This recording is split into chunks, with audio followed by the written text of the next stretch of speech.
எங்களுடைய நோக்கம் என்னன்னா தலைமை, எங்களை ஆளுகிற தலைமை பண்பு வந்து எங்க தமிழர்களுக்கு. இப்ப கர்நாடகா இருக்கு, கர்நாடகாவில் 1 கோடி தமிழர்கள் நம்ம வாழதான் செய்வோம். ஆனா அந்த 1 கோடி தமிழர்கள்ல எத்தனை வாக்குரிமை கிடையாது, எத்தனை எம்எல்ஏ?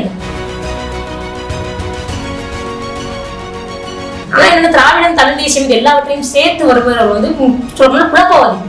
அவர்கள் வந்து இந்த நிலத்துல வந்து ஒரு சரியான அரசியலை எல்லாரும் ஒரு சரியான போக்குல போகும்போது திராவிடம் இந்த பக்கம் போறாங்க, தமிழ் தேசியம் இந்த பக்கம் போறாங்க, எது வெள்ளுதோ அது ரெண்டாவது. ஆனா நடுவில் அவங்க குழப்பம் செய்யறாங்கல்ல, அந்த குழப்பவாதிகள் வந்து அவர்களுடைய பேச்சை கேட்பதுதான் மிக மிக ஆபத்தானது. இன்னைக்கு வரைக்கும் ஏழைகளா தான் இருக்காங்க. இன்னைக்கு வரைக்கும் திமுக ஏழைகளின் கட்சியா இருக்கு. அப்ப ஏன் ஏழைகள்லாம் மாறவே இல்லை? உங்களுக்காக தான் கடன் இன்னைக்கு 10 லட்சம் கோடி கடன்களா இருக்கு. எல்லாம் மக்கள் திட்டங்களுக்காக. அது வெறும் திட்டமா தானே இருக்கு. இன்னமும் சொல்றாங்க 50 வருஷம் ஆச்சு இல்ல, திராவிட கட்சிகள் வந்து 50 வருஷம் ஆச்சு இல்ல. இந்த எதிர்கால தலைமுறையவே நம்ம பயத்திலேயே ஆக்கிட்டு இருக்கோம். ஒரு எதிர்கால தலைமுறையவே கடன் கடன் கடன். நம்ம வீட்டுல எதார்த்தமா ஒரு 10 ரூபாய் கடன் புள்ள வாங்குச்சுன்னா என்கிட்ட கேளு, வெளியே போய் வாங்காதுன்னு சொல்லுவோம். ஆனா அந்த பிள்ளைய படிக்கிறதுக்காக கடன் வாங்க வச்சு கடன் வாங்க இந்த அரசாங்கம் தள்ளு. கல்வியில் சிறந்த தமிழ்நாடாச்சு. கல்வியில் சிறந்த தமிழ்நாடு. நீங்க வந்துட்டு எங்களுக்கு இலவசமா பயணம் கொடுக்காதீங்க, இலவசமா கல்வி இலவசமா மருத்துவத்தை இவர் தமிழ் தேசிய கொள்கையை சார்ந்துதான் வருவாரு இந்த மாதிரி உங்களுக்கு அந்த எதிர்பார்ப்பு இருந்தது. அதுதான் தமிழ் தேசியமும் திராவிடமும் இல்ல அண்ணா வந்துட்டு காலையில வரைக்கும் வாழ்த்து சொன்னாங்க மாநாடு. ப்ரோ எங்களுக்கு அதெல்லாம் தேவையில்லை ப்ரோ, அதெல்லாம் தேவையில்லை ப்ரோ. அதான் சொல்றாங்களே சூடா சுண்டலு நாகபுரா மெண்டலு அப்படிங்கிறாங்க. இயக்குனர் பாலச்சந்தர் கூட என்ன சொல்லுவாரு, நீங்க வந்து இயக்குனர் பாலச்சந்தர் கூட கேட்பாரு கோபிநாத், நீங்க பல படங்கள் இயக்கிருக்கீங்க, ஆனா நீங்க வந்து ரஜினிகாந்த் வச்சோ கமலஹாசன் வச்சோ பெரிய படங்கள்லாம் இயக்கல ஏன் அப்படின்னு கேட்டதுக்கு இயக்குனர் பாலச்சந்தர் என்ன சொன்னாருன்னா, நான் வந்து ஒரு படத்துல ஒரு ஹீரோ முக்கியமான ஆளா இருக்குன்னு நினைக்கல, இயக்குனர் தான் முக்கியமான ஆளா இருக்கும் அப்படின்னு. அதான் நானும் சொல்றேன், ஒரு அரசியல் கட்சியில இருக்கக்கூடிய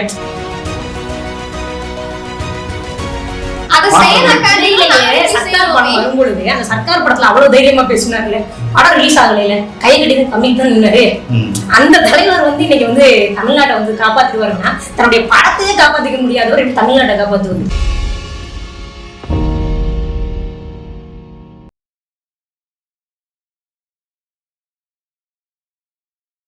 அருந்தமிழ் நேயர்களுக்கு வணக்கம். இன்றைக்கு நாம சந்திக்க போற ஆளுமைகள் நாம் தமிழர் கட்சியின் பலம், நாம் தமிழர் கட்சி இளைஞர்களின் நம்பிக்கை நட்சத்திரமாக விளங்கக்கூடிய அண்ணன் சீமானின் பலமான ஒரு படையணியை கொண்ட மாணவர் பாசறை ஆளுமைகளை தான் இன்றைக்கி நம்ம சந்திக்க போகிறோம். அவர்களிடம் கேட்க வேண்டிய கேள்விகள் நிறைய இருக்குது. இந்த சுவாரஸ்யமான விவாதத்தை தொடர்ந்து பாருங்கள். முதலாவதாக அனீஸ் ஃபாத்திமா, எப்படி இருக்கீங்க அனீஸ் ஃபாத்திமா? நன்றி. இரண்டாவதாக அப்துல் ரஷீத் அவர்கள். மூன்றாவதாக தமிழமுது அவர்கள். வணக்கம், எல்லோருக்கும் வணக்கம். மிக்க மகிழ்ச்சி உங்க அனைவரையும் சந்திச்சதுல, எங்களுக்கு நேரம் ஒதுக்குனதுக்கு. இன்றைய தினம் வந்து மாணவர் பாசறையில் ஒரு கலந்தாய்வு நடந்திருக்கு. அண்ணன் சீமான் அவர்களின் தலைமையில் மிகப்பெரிய எழுச்சியாகவும் அரங்கு நிறைந்த கூட்டமாகவும் காணப்பட்டது. உங்கள் அத்தனை பேரின் கரவோசைக்கு இடையில் அண்ணன் அவர்களின் பேச்சு இருந்தது. மாணவர் பாசறை நாம் தமிழர் கட்சியில் ஒரு முக்கிய அங்கம் வகிக்குது. நீங்க எப்படி உணர்றீங்க? எப்படி இந்த பயணம் எப்படி இருக்கு? மாணவர் பாசறை தான் நாம் தமிழர் கட்சியோட முக்கிய அங்கம் இருக்குங்க. நாம் தமிழர் கட்சியோட முதலாவது துவக்கமே மாணவர் பாசறை தான் நினைக்கிறேன். ஏன்னா இன்றைக்கு இளைஞர் பாசறையில மாநில ஒருங்கிணைப்பாளரா, மாநில கொள்கை கட்சியா இருக்கு எல்லாருமே அன்றைய காலகட்டத்தில் மாணவர் பாசறையிலேயோ இளைஞர் பாசறையிலேயோ இருந்தவங்க தான். அப்படின்றப்ப நாம் தமிழர் கட்சிக்கு முதன்மையாக வலு சேர்த்த ஒரு பாசறை இருக்குன்னா அது எங்களுடைய பாசறை, மாணவர் பாசறை தான். இன்றைய தினம் வந்து அரங்குல வந்து நீங்க இதுவே அரங்கு நிறைஞ்சிருக்குன்றீங்க. நிறைய பேர் வந்து இன்னும் வரவே இல்லை.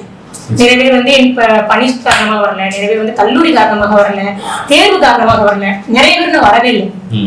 இனிமேதான் இப்ப இன்னும் நாங்க ஒட்டுமொத்த மாணவர் பாசறை கூட்டினா அரங்கம் பத்தாது. அப்ப இருக்கக்கூடிய மாணவர் பாசறையில ஒரு டீசர் ஒரு ட்ரெய்லர் தான். இந்த மாணவர் பாசறையே வந்து ரொம்ப கம்மி தான். இன்னும் நிறைய உறவுகள் இருக்கிறாங்க தொகுதிகளுக்குள்ள, பகுதியில நிறைய பேர் இருக்கிறாங்க. அவர்களெல்லாம் வந்தா அப்ப இதை விட பெரிய அளவுல ஒரு கூட்டம் இருக்கும். எங்களுடைய பயணம்ங்கிறது ஒரு நல்ல நீண்டமான ஒரு பயணத்தை நாங்கள் எடுத்துருக்கோம். நாங்கள் வந்து எங்களுக்கு ஒரு அண்ணன் வந்து கருத்தில சொல்லி கொடுத்துருக்காரு, ஒரு தெளிவான விளக்கம் சொல்லி கொடுத்துருக்காரு. அப்படின்றப்ப எங்களுக்கு பயணம் ரொம்ப நீண்ட பயணம். மாணவர் பாசறையில இருந்து இளைஞர் பாசறை எப்படி அடுத்தடுத்து என்ன போனாலும் மாணவர் பாசறை தான் முதல்ல நாங்கள் ஒழுக்கத்தை, ஒரு கட்சியில எப்படி இருக்கணும் அப்படின்ற ஒரு இயங்கியல் விதியை குறிப்பா சொன்னா ஒரு படிப்பு குறித்து, ஒரு கல்வி குறித்து, புத்தக வாசிப்பு குறித்து ஒரு அதிகமாக ஊக்குவிக்கூடிய பாசை இருக்குன்னா அது மாணவர் பாசை. ஆச்சரியமா இருக்கு நீங்க சொல்ற விஷயங்களா தெரியும். பல கட்சியெல்லாம் வந்து இன்னும் வந்து அந்த அந்த இடத்துல ரொம்ப தடுமாறி கொண்டு இருக்கும்போது, அதாவது இப்ப நான் கல்லூரி முடிச்சிட்டேன். இப்ப அண்ணனா எப்பயா சந்திக்க போறேன்னா தைரியமா போய் சந்திக்கிறேன். நான் கல்லூரி படிச்ச காலத்துல நம்ம போய் ஒரு நம்ம தலைவர் சந்திக்கிறோம் அப்படின்னா, கட்சியோட தலைவர் சந்திக்கிறோம்னா கட்சியில் சந்தோஷப்படுவோம். கூட்டத்துல 10 பேர் வந்திருக்காங்க, இந்த ஒரு ஆள் வந்து 11ஆவது. ஆனா அண்ணன் சீமான் அவர்களை நான் சந்திக்க பயப்படுவேன். ஏன்னா அவர் என்னன்னா கல்லூரிக்கு போகலன்னா திட்டுவாரு, பள்ளிக்கூடத்துக்கு போகாம நான் அந்த இடத்துக்கு வந்துட்டேன்னா திட்டுவாரு, நீ கல்லூரிக்கு போகலையா. ஆனா அவங்க நம்ம நாம் தமிழர் கட்சியை பார்த்து வந்து எல்லாரும் சொல்றாங்க நீங்க வந்து படிக்க வேணாம் ஆடு மாதிரி. அதுதான் சொல்லுவாங்க. அண்ணா வந்து கல்லூரிக்கு போகலன்னா திட்டுவாரு, முதல்ல கல்லூரிக்கு போ, முதல்ல படி, அதுக்கப்புறம் நீ வா, ஓய்வு நேரத்துல மட்டும் வா, ஓய்வு நேரத்துல மட்டும் வந்து வேலை செய், ஓய்வு நேரத்துல கூட முதல் புத்தகம் படி, அதற்கும் பிறகு ஓய்வு நேரம் கிடைச்சா கட்சிக்கு வேலைக்கு வா, களப்பணிக்கு வா அப்படின்னு தான் அண்ணன் சீமான் அவர்கள் நிறைய முறை நான் அறிவுறுத்திருக்கேன். புத்தகம் படி, ஓய்வு நேரம் கிடைச்சா சும்மா என்னைய பார்க்கணும், ஏன் கூட புகைப்படம் எடுக்கணும்னு நினைக்காது. இந்த இடத்துல முதல் முறை என்ன சொல்ல வார்த்தையே புகைப்படத்தை குறைங்க, புத்தகத்தை படிங்கன்றதுதான். அதனால அண்ணன் வந்து புத்தகம் படிக்கிறதான் எங்களை ஊக்குவிச்சிருக்கிறத தவிர, இது இப்ப இன்றைக்கு நிறைய கட்சிகளுக்கு வருது, புதிதாக இளைஞர்கள் நாங்க வச்சிருக்கோம், மாணவர்கள் நாங்க வச்சிருக்கோம், அவர்களுடைய தொண்டர்கள்லாம் செய்யக்கூடிய செயல்களை நீங்க பார்த்திருப்பீங்க. அந்த மாதிரி ஒருபோதும் நாங்கள் இருப்பதை எங்களை ஒருபோதும் விரும்பினதே கிடையாது. அப்படி ஒரு இப்ப வந்து இவருடைய வண்டிக்கு வாகனத்துக்கு இடையில ஒரு மாணவனுடைய ஒரு இளைஞர் வந்து இப்படி போறாரு, இதே அண்ணன் சீமான் அவர்கள் பார்த்திருந்தாருன்னா நேரம் கண்டிச்சிருப்பாரு, நாளைக்கு ஒரு கட்சியில இருப்பாரான்னு கூட தெரியாது, அந்த அளவுக்கு திட்டி இருப்பாருங்க. இப்படி எல்லாம் வந்தா நீ கட்சிக்கு வராதப்பான்னு சொல்லியிருப்பாரு. அந்த அளவிற்கு பிள்ளைகள் ராணுவ கட்டுப்பாடோடு வளர்க்கிற ஒரு அண்ணன் இருக்காரு. எப்படின்னா தலைவர் இல்லை எங்களுக்கு அண்ணன், அதனால ஒரு ராணுவ கட்டுப்பாடோட அண்ணன் வந்து எங்களை வளர்த்துட்டு இருக்காரு. இது வரைக்கும் இல்ல எல்லாரும் வந்து ஒரு ரசிகர் மனப்பான்மையில சேர்ந்துட்டு கொஞ்ச நாள் கழிச்சு அடுத்தடுத்த பேட்ச் வந்துடும். இந்த கட்சியில வந்து இளைஞர்கள் இல்ல மாணவர்கள் எல்லாம் வந்து கட்சியை விட்டு விலகுறாங்க, கட்சி கூடார காலி ஆகுது அப்படிங்கிற ஒரு விமர்சனமாக வைக்கப்படுது. அது விமர்சனம் இல்லை, நான் பிம்பமும் பார்க்கிறேன். அது வந்து ஒரு கட்டமைக்கப்பட்ட பிம்பமா அவங்களே கட்டமைக்கிறாங்க ஒரு பிம்பத்தை. நாம் தமிழர் கட்சி வந்து நிறைய பேர் விலகுறாங்க, நாம் தமிழர் கட்சி வந்து விலகுறாங்க அப்படின்னு. இப்ப எங்களுக்கு முன்னோடியாக மாணவர் பாசல் இருந்தது அண்ணன் சல்மான் அவர்கள், அந்த நிபுணர் கார்த்திக் அவர்கள்லாம் இன்றைக்கு இளைஞர் பாசலுக்கு போயிருக்காங்க. நாங்க கட்சியில இருந்து யாரும் இங்கே இல்லை, மாறாக என்ன செய்யறாங்க அப்படின்னா தமிழ் தேசியத்தை நோக்கி வரும்பொழுது 2016க்கு பிறகு தமிழ் தேசியத்தை நோக்கி வந்தவங்க 2021 பிறகு இன்னும் சொல்ல போனோம் அப்படின்னா பல நோக்கங்களுக்காக வந்திருக்கலாம். இந்த கட்சியில தலைவரை நேசிச்சு தமிழ் தேசியத்தை நேசிச்சு வந்தவங்க யாருமே கட்சி விட்டு வளரல. தன்னுடைய சுய தேவைகளுக்காக வந்தவங்களுக்கு அவர்களுடைய தேவைகளை நிறைவேற்றிக் கொள்ள முடியாது. திமுக அதிமுக போன்ற கட்சிகள் அவருடைய தேவைகளை நிறைவேற்றிக் கொள்வதற்கு நிறைய வாய்ப்புகள் இருக்கு. ஆனா நாம் தமிழர் கட்சியில தேவைகளை நிறைவேற்றிக் கொள்ள முடியாது, மாறாக தத்துவத்தை முன்னோக்கி போகணும், நம்முடைய செயல் திட்டத்தை செயல்படுத்தணும். இது மட்டும்தான் நாம் தமிழர் கட்சியில நம்ம செய்ய முடியும். தனக்கான புகழை அவங்க தேடிக்க முடியாது, தனக்கான கூட்டத்தை அவங்க சேர்க்க முடியாது. ஏன்னா இங்க இருக்கக்கூடிய அத்தனை பேருமே நீங்க யார் டீம், சீமான டீம், பிரபாகரன் டீம் தான் சொல்லுவாங்க தவிர நாங்க அவங்க டீம் இவங்க டீம்னு சொல்ல மாட்டாங்க. தனக்கான ஆள் சேர்ப்பதற்கான களம் இது இல்லை. அது மட்டும் இல்லாம தனக்கான பொருளாதாரத்தையும் இங்க சேர்க்க முடியாது. அதையெல்லாம் நாடி வந்தவர்கள்னா கட்சியை விட்டு வெளியே போயிருக்கலாமே தவிர ஒரு காலம் இந்த தமிழ் தேசியத்தையும் தலைவரும் நேசித்தவரும் இந்த கட்சி விட்டு போறது வாய்ப்பு இல்லை. அப்துல், அதாவது எல்லாரும் சொல்றாங்க இளைஞர்கள், அதுவும் வந்து முக்கியமா வந்து ஆண்கள் வந்து விஜய் அவர்கள் வருகைக்கு பிறகு எல்லாரும் வந்து அதன்பால் ஈர்க்கப்பட்டு அந்த கட்சிக்கு போறாங்க. நாம் தமிழர் கட்சி ஒரு காலத்துல வந்து இளைஞர்களின் கட்சியா இருந்தது வந்து இன்றைக்கு வந்து அதை கொஞ்சம் கொஞ்சமா நடந்து அந்த கட்சியில் வந்து இருப்பே இல்லாமல் 2% கூட வாக்கு வாங்காது அப்படின்னு. எந்த கொள்கை, எந்த பிடிப்பு உங்களை வந்து ஈர்த்தது? இன்னும் வந்து நீங்க அந்த கட்சியில தொடருக்கு இல்ல இதை பின்பற்றி நிறைய இளைஞர்கள் அதுல இருக்காங்க? இன்னும் யாருமே அப்படி போகவே இல்லை.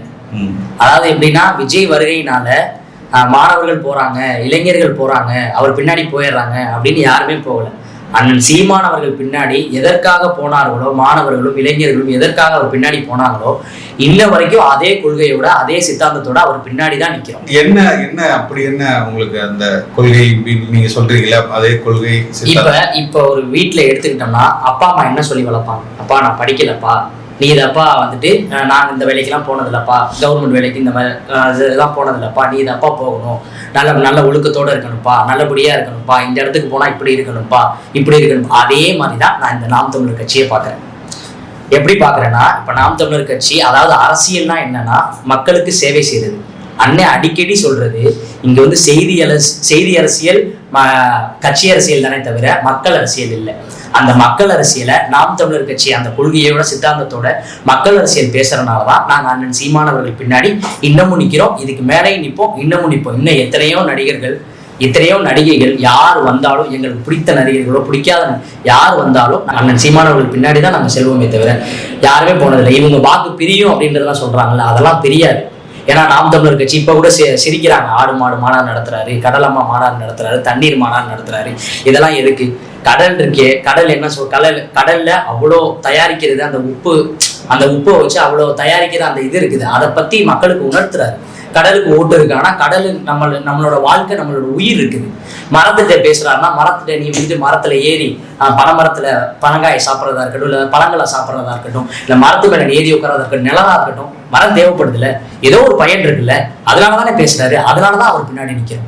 இவங்க வந்துட்டு இவங்க என்னன்னா விஜய் என்னன்னா இப்ப வந்துட்டு இவங்களுக்கு என்ன கொள்கை இருக்குன்னு கேட்டா டிவிக்குன்னு தான் கத்துறானுங்க. இவனுக்கு என்ன கொள்கை இருக்குது?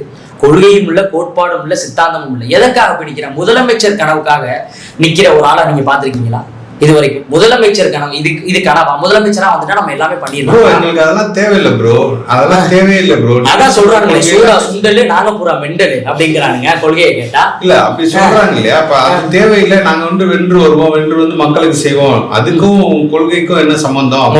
முத வந்துட்டு அண்ணன் சொல்றதுதான் நான் சொல்றேன். அண்ணன் என்ன பண்றாங்க, ஒரு புள்ளியில இருந்து தொடங்கணும். எதா இருந்தாலுமே ஒரு தொடக்கம் தான். இப்ப நான் வந்து நான் சரியா இருக்கேன்னா நம்ம வந்துட்டு மற்றவங்களை சரி பண்ணணும். அடுத்து நான் அவன் வந்து இன்னொருத்தரை சரி பண்ணுவோம். அப்படிதான் இங்க சரி பண்ணும். இவன் என்ன பண்றான், இவன் நம்ம விஜய் பார்க்க போறான், இவன் சூடா சொல்லுறாங்க போறான், அதே தான் அவனும் சொல்றான். இப்படி வந்துட்டு இளைஞர்களை மாணவர்களை தவறான கட்டமைப்புக்கு கொண்டு போயிட்டு இருக்கிறாங்க. ஒரு நடிச்சு அந்த படத்துல வந்து நடிச்சிட்டோம் நான் நடிச்சவங்க தான் பெரிய ஆளுன்னு நினைச்சுக்கிட்டு இவன் அவன் பின்னாடி போயிடுறாங்க. ஒரு கொள்கையோ ஒரு சித்தாந்தமோ இவங்களுக்கு கிடையாது. இவங்க என்னன்னா இப்ப வந்துட்டு நான் நல்லவனா இருக்கணும், எந்த பழக்கம் இருக்கக்கூடாது, மது போதை இருக்கக்கூடாது, எந்த பழக்கம் இருக்கக்கூடாது, ஒரு பெண்ணை ஒரு நம்ம அம்பளுக்கிறது, அந்த மாதிரி ஒரு எந்த பழக்கம் இல்லாம நான் நல்லவனா இருக்கணும்னா அதுல நாம் தமிழர் கட்சியால மட்டும்தான் முடியும். இங்கதான் ஒழுக்கம் இருக்கு, அந்த கட்டுப்பாடு இருக்கு, எல்லாமே இங்கதான் இருக்கு. இப்ப கூட நீங்க கூட பாத்துட்டீங்க, இந்த மிகப்பெரிய வரலாற்று சிறப்புமிக்க ஒரு கலந்தாய்வு கூட்டத்தை நாங்களாம் ரொம்ப எதிர்பார்த்தோம். அண்ணன் எங்களை சந்திச்சு பேசணும், எங்களை பார்த்து பேசணும் நாங்க இது பண்ணோம். இப்ப எவ்வளவு மாணவர்கள் கூடியிருக்காங்க, நீங்களும் பார்த்திருக்கீங்க, நானும் பார்த்தேன். இப்ப இந்த ஒளிபரப்பாச்சுன்னா இந்த மக்களும் பார்ப்பாங்க, எவ்வளவு பேர் அண்ணன் இவ்வளவு பேசுறாங்களே, இவ்வளவு இது பண்றாங்களே, பரவாயில்லையே, எல்லாம் விஜய் இப்ப அரசியலுக்கு வந்துட்டாரு, அவர் பின்னாடி போவாங்கன்னு பார்த்தா என்ன இவர் பின்னாடி கூடி இருக்கிறாங்க அப்படின்னு மக்கள் பார்ப்பாங்க. அப்ப தெரியும் எதுக்காக இவங்க நிக்கிறாங்கன்னா, அப்ப அவங்க பேச தொடங்குவாங்க. அதனாலதான் அண்ணன் சீமான் பின்னால நாங்க நிக்கிறோம். தமிழ் நான் அவர்கிட்ட இருந்து தான் தொடங்கினேன், அவர் பேசினதுல தான். இப்போ இதற்கு முன்பு இருந்த அரசியல் வேறு, இப்போ விஜய் அவர்கள் வருகைக்கு அப்புறம் இருக்கக்கூடிய அரசியல் வேறுங்கிறத பார்க்குறாங்க, ரெண்டா பிரித்து பார்க்குறாங்க. ஏன்னா அதுக்கு முன்பாக இளைஞர்கள் எல்லாமே அண்ணன் சீமான் அவர்கள் பேச்சை கேட்டு அண்ணன் சீமான் பின்னாடி இருந்த கூட்டம் இருக்கு. இப்போ விஜய் வந்ததுக்கப்புறம் இந்த மாற்றம் நிகழுங்கிறார். ஆனால் இந்த 2026 தேர்தலை நோக்கி போகும்போது நாம் தமிழர் கட்சிக்கு பெரிய பின்னடைவா இருக்குமா, இல்ல நாம் தமிழர் கட்சிக்கு இது வந்து ஒரு புத்துயிரை கொடுக்கக்கூடிய இதா இருக்குமா இந்த மாநாடு எல்லாமே? அதாவது நாம் தமிழர் கட்சி என்பது இதுக்கு வந்து முழுமையா பின்னடைவு ஆகாது. ஏன் நம்ம கேட்டோம்னா, நாங்க வந்து ஒரு கொள்கையோட ஒரு கோட்பாட்டோட நிக்கிறோம். அந்த டிவிக்கு தாவேக்கா அப்படின்னு நாம எடுத்துக்கணும்னா அவங்க எந்த ஒரு கொள்கையோ, எந்த ஒரு கோட்பாடோ, எந்த ஒரு சித்தாந்தமோ தத்துவமோ எடுத்தவங்க அந்த சித்தாந்தம், கொள்கை இதெல்லாம் வந்து ஒரு அரசியல் கட்சிக்கு தேவையா அப்படின்னு கேக்குறாங்க. அது என்னன்ற விளக்கணும்ல. இப்ப அவங்க அந்த தொண்டர்கள் எல்லாம் சொல்றாங்க, இது மாதிரி கத்தி திரைப்படத்துல எங்க கொக்கோவாலை எடுத்து நல்லா பேசினாரு அப்படின்னு சொல்றாங்க. சரி, அந்த கொக்கோவாலை எதிர்த்து அந்த திரையில பேசுறாங்கன்னா அதே தரையில வந்து பேச சொல்லுங்க, நாங்க நிக்கிறோம். தரையில வந்து கூல்ட்ரிங்க்ஸ் எதிர்த்து பேச சொல்லுங்க, விவசாயிகளுக்கு ஆதரவா பேசினார் திரையில, அதே தரையில சொல்லுங்க, நாங்க நிக்கிறோம். இப்பதான் வந்திருக்கோம், பொறுமை அப்படிங்கிறாங்களே. கொஞ்சம் 2 வருஷம் ஆயிடுச்சுங்க. 2 வருஷத்துல மக்களுக்காக அவர்கள் செய்தது என்ன, இதெல்லாம் நான் கேட்க வேண்டிய கேள்வி. இல்ல, நீங்கள் எந்த கொள்கையின்பால் ஈர்க்கப்பட்டு இப்ப நாம் தமிழர் கட்சி தொடர்ச்சியாக பேசிக்கொண்டு வராங்க. 15 ஆண்டு காலமாக இந்த அரசியல் களத்துல இருக்காங்க, தேர்தல் களத்துல கிட்டத்தட்ட 9 ஆண்டுகளுக்கு மேல இருக்காங்க. இப்ப இவர்கள் எதன்பால் ஈர்க்கப்பட்டு இந்த இளைஞர்கள் இல்ல மாணவர்கள் நாம் தமிழர் கட்சியை பின்பற்றி வர வேண்டும் நினைக்கிறீங்க? இப்ப திருவள்ளுவர் சொல்றாரு, ஒரு அரசு எப்படி இருக்கணும்னா, திருவள்ளுவர் சொல்றாரு, இயற்றலும் ஈட்டலும் காத்தலும் காத்த வகுத்தலும் வல்லதரசு.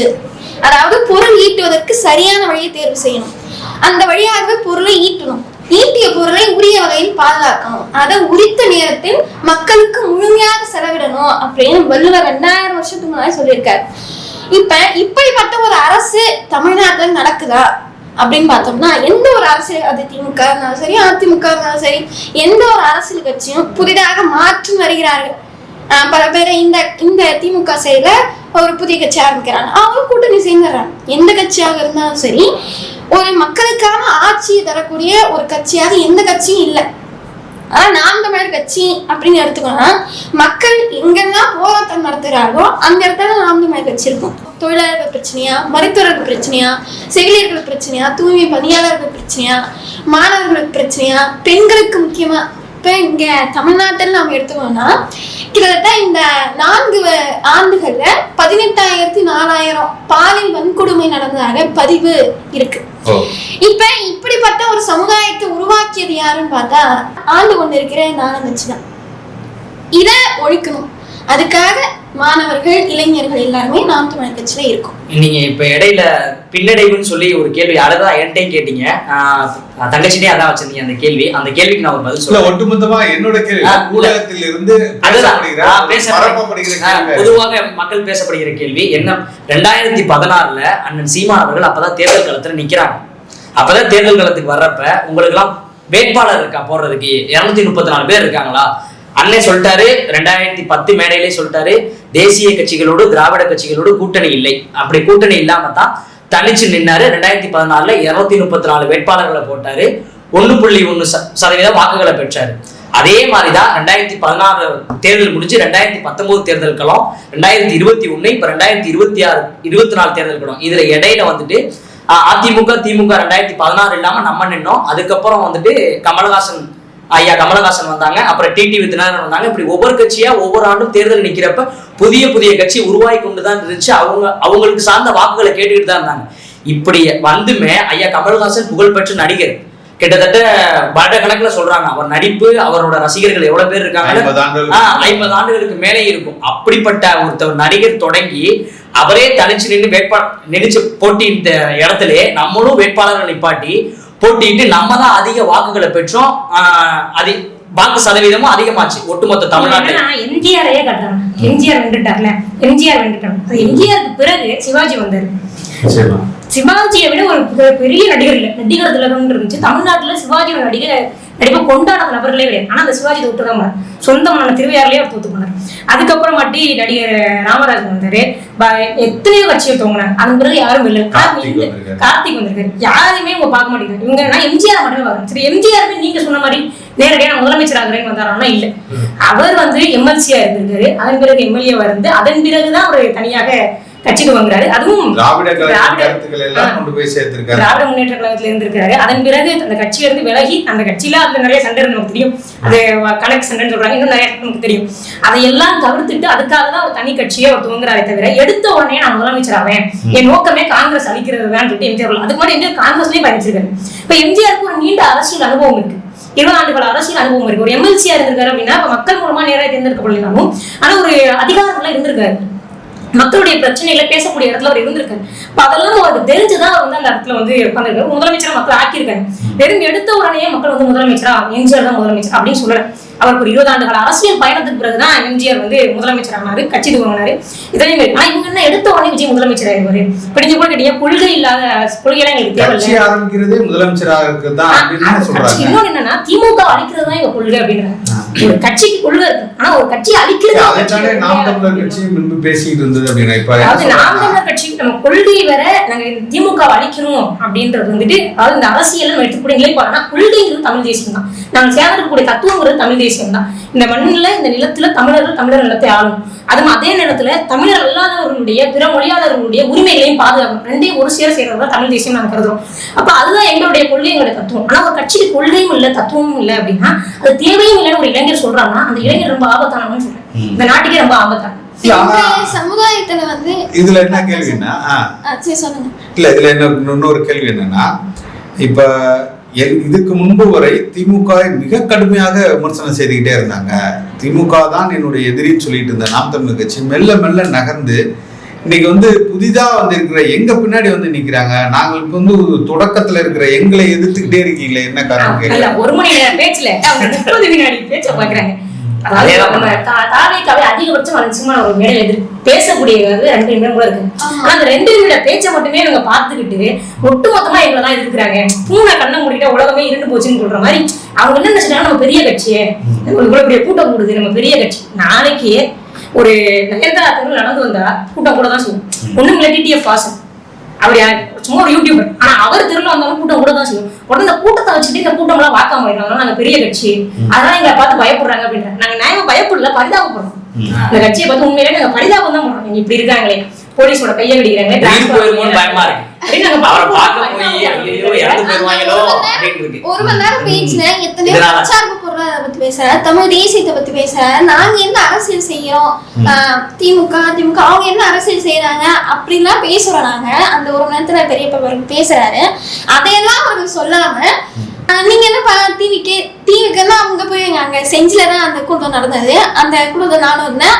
அந்த ஒரு 30 வினாடி அந்த கொஞ்ச நேரம் பேசிருப்பாங்க, அதையும் வெட்டி ஒட்டி அவங்க சொல்றதாக இதுல என்ன இருக்க போகுது.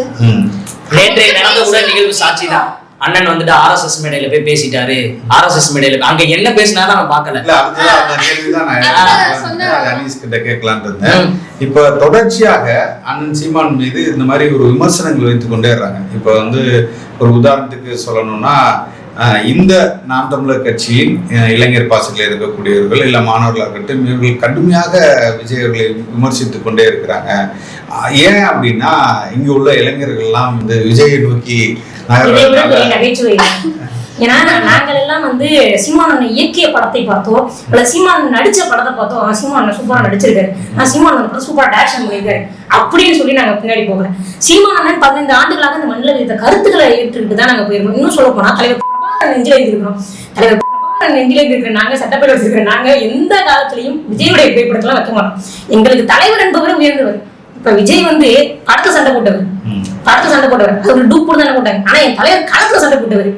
அப்ப அப்படிப்பட்ட தலைவர் நெஞ்சில இருக்கிற நாங்க விஜய் பின்னாடி போகன்றத பெரிய நகைச்சுவை ஏதாச்சும் இருக்கு. நம்ம வந்துட்டு இப்ப மேடைகள்ல பேசுறோம், விவாதத்துல பேசுறோம், தொடர்ச்சியா பேசுறப்போ வந்துட்டு திரைப்படத்துல இருந்து வந்தவன் நாராயண தகுதியா நம்ம அந்த மாதிரி வந்துட்டு இந்த சமூகத்தை கட்டமைக்கப்படுறத நம்ம உடைச்சு அந்த 2 வார்த்தையை பேசிடுறோம். தொடர்ச்சியா தாவேக்காரங்க என்ன பண்றாங்கன்னா, அதிகமா அந்த செய்தி தொலைக்காட்சிகளை நான் பாக்குறது, அண்ணன் சீமான் அவர்களும் திரைத்துறையிலிருந்து தானே வந்தாரு. இது வரைக்கும் நான் சொல்றேன், அண்ணன் சீமான் எத்தனை படம் இயக்கியிருக்காருன்னு எனக்கு தெரியாது. அண்ணன் சீமான் எந்த படத்துல நடிச்சிருக்காருன்னு எனக்கு தெரியாது. அவர் திரைத்துறையில இருந்து வந்தவரா இருக்கட்டும், என்ன திரைத்துறை என்ன மிஞ்சி போனா விஜய் அளவுக்கு இல்ல திரைத்துறைனா அந்த அளவுக்கு புகழ் வெளிச்சம் இல்ல.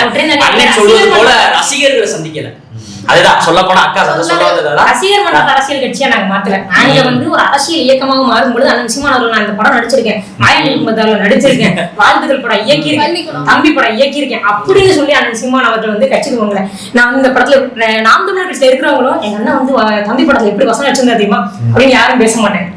எல்லாரும் சொன்னாங்க தலைவர் எப்படி போராட்டம் பண்ணாருன்னு பேசுவாங்க, தமிழ் தேசிய கொள்கையை பேசுவாங்க. ஆனா யாரும் தம்பி படத்துல எங்க அண்ணன் எப்படி வசனம் வச்சிருந்தாரு அதனாலதான் நாங்க வந்து பேசுவோம். ஆனா இங்க இருக்கக்கூடிய எல்லாரும் பேசுவாங்க கத்தி படத்துல எங்க தலைவர் எப்படி பேசுவா தெரியுமா, கத்தி படத்துல எங்க தலைவர் என்ன பேசுவாங்க, சர்க்கார் படத்தை பாத்தீங்களா, சர்க்காரே எங்க தலைவர் மாத்திட்டாரு, நாங்க மாத்திடுவோம். அவங்க வந்து அதெல்லாம் திரையில பண்ணதெல்லாம் தரையில பண்ணுவாருங்கிறாங்க. அப்படியே கொண்டு வந்து சர்க்கார் படம் வரும்பொழுது அந்த சர்க்கார் படத்துல அவ்வளவு தைரியமா பேசினார்ல, படம் ரிலீஸ் ஆகல கை கட்டி கம்மி தான் நின்னாரு. அந்த தலைவர் வந்து இன்னைக்கு வந்து தமிழ்நாட்டை வந்து காப்பாத்திடுவாருன்னா தன்னுடைய படத்தையே காப்பாத்திக்க முடியாதவர் இப்ப தமிழ்நாட்டை காப்பாத்துவாரு. இல்ல இந்த புரிதல்லாம் இங்க உங்க ஜென்சி கிரௌடுக்கு இல்லைன்னு நினைக்கிறீங்களா? இல்ல உங்க கூடவே பயணிக்கிறவங்க தானே, உங்க கூட கல்லூரியில படிக்கிறவங்க, உங்களோட மாணவர்களா இருந்தவர்கள், எல்லா பள்ளிகளில் படிக்கக்கூடிய இதெல்லாம் நீங்க கலந்து உரையாடுறீங்க. இப்ப அந்த கூட்டம் வந்து ஏன் இப்படி இந்த இடத்துக்கு நகரான்னு அதான் நான் சொல்ல போறேன். அண்ணன் சீமானவர்கள் உள்ள கோவம் தான் எனக்கும் இருக்கும், எல்லாத்துக்கும் அந்த கோவம் தான் இருக்கும்னு நினைக்கிறேன். இப்ப நம்ம வந்துட்டு ஒரு தேர்தல் காலத்துல நம்ம போட்டியிட்டு இப்பதான் மக்கள் நம்மளை திரும்ப பார்க்க ஆரம்பிச்சிருக்கிறாங்க. அந்த திரும்ப பார்க்க ஆரம்பிச்சதுல இப்பதான் கொஞ்சம் கொஞ்சமா நம்ம நகர்ந்துகிட்டு இருக்கோம். அந்த நகர போற இடத்துல இவர் வந்துட்டு இவர் நினைச்சோம் நம்ம இவர் தமிழ் தேசிய கொள்கையை சார்ந்துதான் வருவாரு, இந்த மாதிரி அந்த எதிர்பார்ப்பு இருந்தது. தமிழ் தேசியமும் திராவிடமும் இல்ல அண்ணா வந்துட்டு காலையில வரைக்கும் வாழ்த்து சொன்னாங்க. நானே ஒரு விஜய் ரசிகரா உண்மையாவே சொல்லணும்னா, அவர் கட்சிக்கு வராத முன்னாலே அவர் விஜய் ரசிகர். ஏன்னா அவர் நடிப்பு, அவருடைய ஆடல், அவங்க நடிப்புல எனக்கு ரொம்ப ஈர்ப்பு தான். இதை வெளியே சொல்லி ஆகணும். ஆனாலும் திரையில விஜய் அப்ப, ஆனா இப்ப எப்பவுமே தரையினாவே அது சின்னமன் சீமான் அவர்கள் தான். ஏன்னா ஒரு திரை என்பது வேறு, தரை என்பது வேறு அப்படின்றத விஜய் அவர்கள் தெளிவா புரிஞ்சுக்கணும். அவங்க முதல்ல புரிஞ்சுக்கணும். அப்பதான் அவங்க ரசிகர்கள் தொண்டர்கள் இல்ல சொல்றாங்க அவரை கண்மூடித்தனமாக பின்பற்றுறாங்களா? இல்ல, அப்ப அதுக்கு வந்து நம்ம சமூகம் நம்ம தாங்க. அதுதான் கேட்டேன். நம்ம சமூகம் தாங்க. ஏன்னா இந்த சமூகம் இந்த இளைய தலைமுறை பிள்ளைகள்ட்ட இருந்து அரசியல் நகர்த்திக்கிட்டே போறோம். அரசியல் நீ பேசக்கூடாது, கரைவெட்டி கிட்ட வந்து அரசியல் பேசணும். 18 வயசு அவனுக்கு என்ன அரசியல், 15 வயசு அவனுக்கு என்ன அரசியல், நீ எல்லாம் அரசியல் பேசலாமா, அப்படி அரசியல் பேச உருப்பட மாட்டேன் அப்படின்னு பேசணும். அரசியல தூரமாக்கிட்டு திடீர்னு ஒரு நடிகர், அவன் விரும்பின நடிகர் வந்து அரசியல் வந்த உடனே அவனுக்கு அரசியல் பற்றின புரியலே இல்லை. அவனுக்கு முல்லை பெரியார் சிக்கல் தெரியாது, காவேரி சிக்கல் தெரியாது, எதுவுமே தெரியாது. ஆனா நம்மளோட தலைவர் அரசு, நம்ம பிடித்த நடிகர், நான் பார்க்கணும்னு நினைச்ச நடிகர் எனக்கு அரசியலுக்கு வந்துட்டேன், இப்போ நான் அவரை பார்த்தாலே எனக்கு போதுமானது, அவரை நான் ஓட்டு போட்டுறேன் அப்படின்னு அவனுக்கு எந்த ஒரு அரசியல் பண்ணாலும் மொழி போறேன்னு என்னன்னு தெரியாது, அவனுக்கு எதுவுமே தெரியாது. ஆனா என்ன என் தலைவர் இது வரைக்கும் படத்துல பார்த்து நான் நடிச்சு நான் கொண்டாடி நான் பிளாக் டிக்கெட் வாங்கி ஃபர்ஸ்ட் ஷோ பார்த்து ஒரு தலைவர் வந்து ஒரு நடிகர் வந்து நீ தலைவரா இருக்கு அப்ப நான் அவரை பார்க்கணுங்கிற ஒரு கியூரியாசிட்டியில மட்டும்தான் அவங்க போறாங்களே தவிர இல்லை. இதுக்கு காரணம் என்ன, முழுக்க எனக்கு சமூகம் இந்த ஆட்சியாளர்கள். ஏன்னா அரசியலை வந்து ரொம்ப அப்புறப்படுத்திட்டாங்க. இப்ப திமுக ஆட்சி பண்ணதுக்காக இந்தி போர்ல அன்றைக்கு மாணவர்கள் அரசியல் ஈடுபடுறதுனால திமுக ஆட்சிக்கு வந்து திமுக ஆட்சிக்கு வந்த பிறகு பல பள்ளிக்கூடங்கள் அரசியல் பேச செய்யப்பட்டுச்சு. பள்ளிக்கூடங்கள் மட்டும் இல்ல, கல்லூரிகள்ல ஈவன் சட்ட கல்லூரிகள்லயே அரசியல் பேசுறது தடை செய்யப்பட்டுச்சு. சட்ட கல்லூரியிலே சட்டம் இயற்றுறதே அரசியல்வாதிகள் தான், அரசியல் தான் அங்க பேசணும், நான் அங்கேயே அரசியல் பேசுறது தடை இருக்கு அப்படின்றப்ப இந்த சமூகத்தை ரொம்ப நம்ம அரசியலை தூக்கி மாணவர்கள் வந்து அரசியல் ரொம்ப பிரிச்சிடும். இல்ல திமுக தான் தொடர்ச்சியாக இந்த இளைஞர்களுக்கும் மாணவர்களுக்கும் பல நன்மைகளை செய்து திமுக ஒரு மாணவரை மாணவரணி தலைவரோட இல்ல இப்ப ஸ்டாலினே இப்பதான் இங்க இருந்து ராஜீவ் காந்தி போனார், இங்க இருந்து போகும்போது அவர் இளைஞர் பாஸ்ல இருந்தார். ஆனா அங்க போய் ஒரு மாணவரணி ரைட்டு மாணவரை கட்டமைக்கிறதுக்கா போயிருக்காரு. நான் 2000 பிறந்திருக்கேன், 25 வயது, 17 வயது 18 வயது இருக்கிற ஒரு மாணவனை என்னாலேயே இன்னும் வரைக்கும் அவன் இன்னும் என்னோட அட்வான்ஸ்டா இருக்கான். அவனுக்கு அவனுடைய புரிதலை நான் எடுத்துக்கிறதுக்கே எனக்கு கஷ்டமா இருக்கு. அப்ப மாணவர் அமைப்புங்கிற ஒரு கட்சிக்கு எதனால முக்கியமா இருக்குன்னா அவனை வந்து அரசியல் படுத்தணும், அடுத்த தலைமுறை அரசியல் படுத்தணுங்கிறதுக்காக தான் இருக்கு. அப்ப 25 வயதுல இருக்கிற என்னாலேயே 18 வயதுல இருக்கிறவனை வந்து அவனுடைய மனநிலையை புரிஞ்சுக்க முடியல அப்படின்னா 42 50 வயசுல இருக்கிறவங்க எப்படி அவனுடைய மனநிலையை புரிஞ்சு அவனுடைய பிரச்சனையை புரிஞ்சு அவனுக்காக போராடுவாங்க.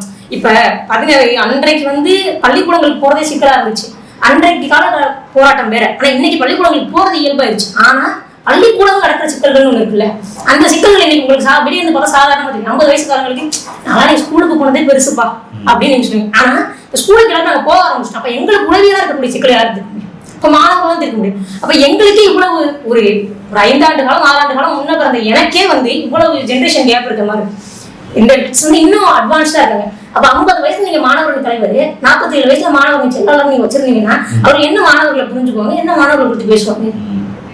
இப்ப திமுக எதுவுமே செய்யலையா இந்த இளைஞர்களுக்கு? எல்லாத்துக்குமே செய்யலையா? அவங்க வந்து தொடர்ச்சியாக அவரோட விளையாட்டுத்துறை அமைச்சராக இருக்கட்டும், இப்ப துணை முதலமைச்சராக இருக்கட்டும், எப்படி விஜய் அவர்கள் வந்து தொடர்ச்சியாக இந்த மாற்றத்தை கொண்டு வரான்னு சொல்றாங்களோ அதே போல வந்து திமுகவும் தொடர்ச்சியாக செய்யுது இல்ல. இப்ப 2021 சட்டப்பேரவை தேர்தல திமுக கொடுத்த வாக்குறுதி எண்ணிக்கை நாம் பார்த்தோம்னா 505.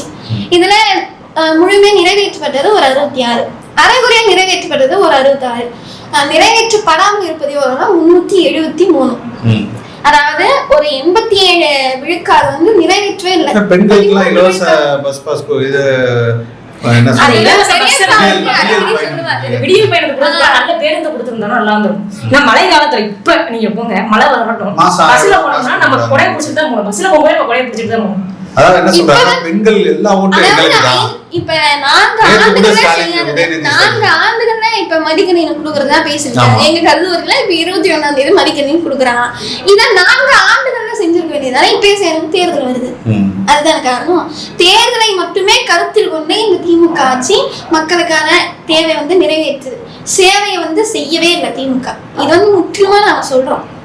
பெண்கள் எல்லாம் ரொம்ப கொண்டாடுறாங்க எங்கள் அரசு அப்படின்றாங்களே, அதெல்லாம் நீங்க எப்படி நினைக்கிறீங்க? இப்ப திமுக அரசு வந்து பெண்கள் எல்லாம் கொண்டாடுறாங்க. ஞாயிற்றுக்கிழமைகள்ல காவல் நிலையங்கள், பெண்களுக்கான காவல் நிலையங்களுக்கு, மகளிர் காவல் நிலையம், அங்க போய் நில்லுங்க. பெண்கள் எல்லாம் ஸ்டாலின் வாழ்த்துவாங்க நீங்க என்ன பாருங்க. ஏன்னா என்னுடைய கணவன் குடிச்சிட்டு வந்து தொந்தரவு பண்றாரு, என்னுடைய அண்ணன் குடிச்சிட்டு வந்து தொந்தரவு பண்றான், என்னுடைய அப்பா குடிச்சிட்டு வந்து தொந்தரவு பண்றான்னு சொல்லிட்டு கணவராக ஸ்டாலின் அவர்களை வாழ்த்துவாங்க. ஆனா இது அதாவது என்ன, இவங்க என்ன சொல்றாங்க, நான் ஒரு 1000 ரூபாய் கொடுத்துட்டேன், நான் வந்து படிக்கக்கூடிய மாணவிகளுக்கு ஒரு 1000 ரூபாய் கொடுத்துட்டேன், மாணவனுக்கு 1000 ரூபாய் கொடுத்துட்டேன்றாங்க. நான் என்ன கேட்கறேன்னா, வெளியே பிரைவேட் காலேஜஸ்ல 1 லட்சம், பிரைவேட் ஸ்கூல்ஸ்ல 1 லட்சம் 2 லட்சம் கட்டி படிக்கணும். அந்த நிலைமையில இல்லாம, அந்த நிலைமையில இல்லாத ரொம்ப ஏழ்மையான மக்கள் தான் அரசு பள்ளிகளுக்கு வராங்க. அரசு பள்ளிகள்ல படிக்கிறதே அவமானமா போயிடுச்சு. அமெரிக்காலாம் அரசு பள்ளியில படிப்பாங்க, எல்லாருமே அரசு பள்ளியில தான் படிப்பாங்க. அரசு பள்ளியில பிரைவேட் ஸ்கூல் போனாலே அது பெரிய இதுவா, பிரைவேட் ஸ்கூல் பார்க்க முடியாது. ஆனா இங்க அரசு பள்ளியில படிக்கிறது அவமானம் ஆயிடுச்சு. அதை அவமானமாக்கி அப்படி ஒரு பள்ளி, அதாவது அந்த பள்ளிக்கூடங்களை கழிப்பறை சரியா இருக்காது, அந்த பள்ளிக்கூடங்கள்ல எதுவுமே இருக்காது. இது எதையுமே நீங்க சரி பண்ணாம நீங்க வந்து ஒரு 1000 ரூபாய் கொடுத்துட்டீங்க அப்படின்னா அது போதுமானதா? ஒரு மாணவிக்கு ஒரு மாணவனுக்கு ஒரு 1000 ரூபாய் போதுமானதாக இருக்கும். இன்னைக்கு மெட்ரிகுலேஷன் ஸ்கூல்லையும் சிபிஎஸ்இ ஸ்கூல்லையும் படிக்கிற பிள்ளைகளுடைய கல்வித்தரம் இன்னைக்கு கவர்மெண்ட் ஸ்கூல்ல இருக்கா? கல்வியில் சிறந்த தமிழ்நாடாச்சு.